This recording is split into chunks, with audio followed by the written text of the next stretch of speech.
Here are the top 9 plants you can grow in water. 1. Pothos, devil's ivy.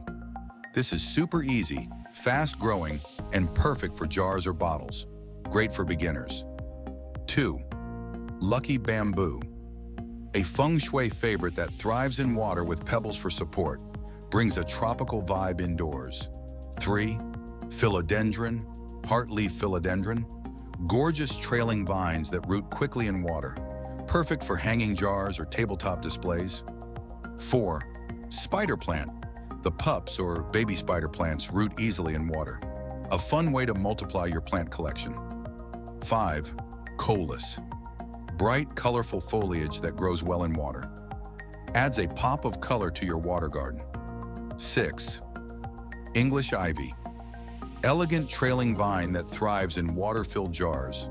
Looks beautiful climbing or cascading down shelves. 7.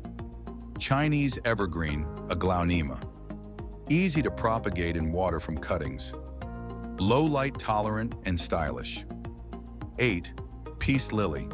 Can adapt to growing in water with roots submerged. Adds air purifying benefits. 9. Wandering Jew, Tradescantia zebrina. Striking purple and silver striped leaves.